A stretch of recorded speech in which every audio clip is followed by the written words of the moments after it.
Assalomu alaykum. Turkiyadan gapiramiz. Mana o'sha Kapalı Çarşı bozori, Grand bozor deyiladi. 1461-yilda Mehmet II tomonidan qurilgan. Qarang, ro'parasi 565 yil bo'libdi. 5 asrdan oshibdi.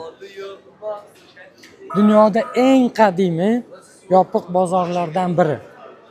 İstanbulning tarixiy markazida joylashgan. Bozor aslida kichkina shahar ichidagi bir shahar.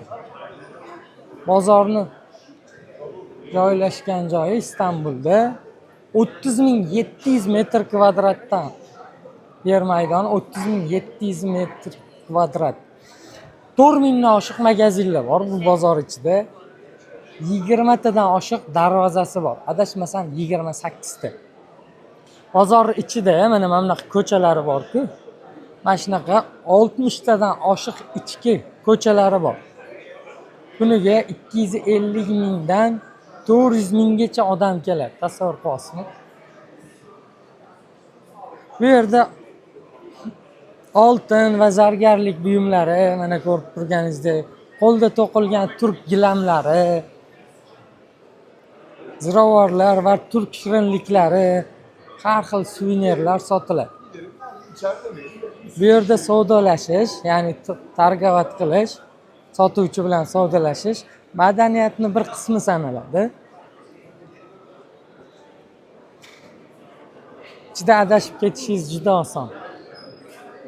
Skyfall filmini ko'rgan bo'lsanglar, mana shu bozorda olingan. Ba'zi savdogarlar bir joyda 30-40 yildan beri ishlashadi. Tasavvur qiling, bozor qurilganiga 565 yil bo'lgan. 30-40 yildan beri bitta joyda savdo qilish tabiiy holda. Ba'zi do'konlar esa avloddan avlodga o'tib kelmoqda. Ana shunday gaplar mana bozor. Ko'ryapsizmi? Agar ma'lumotlar qiziq bo'lgan bo'lsa, videoga ko'proq like bosing, biz yana shunday qiziqarli ma'lumotlar qilishga harakat qilamiz.